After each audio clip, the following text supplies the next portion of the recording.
Hey guys, welcome to the vlog and thank you for watching and being here.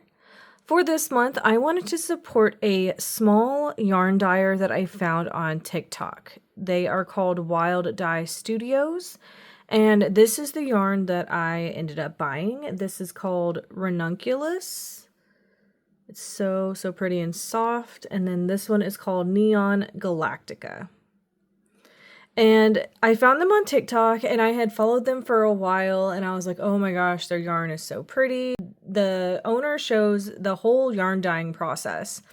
And what really drew me in was the price point. And I'm not going to lie, it was the price point. Because if you buy indie yarn, you understand how expensive it can be. It can be crazy. So this yarn dyer was saying that she keeps her yarn skeins only to about $18 for a indie yarn dyed skein. So I was pulled in because of the price point, honestly.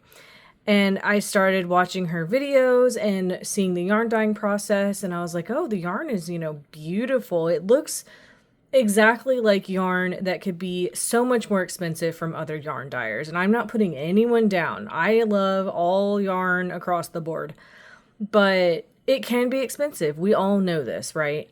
So I decided to give her a chance. I ordered the yarn myself from her website, which I will have listed in the description.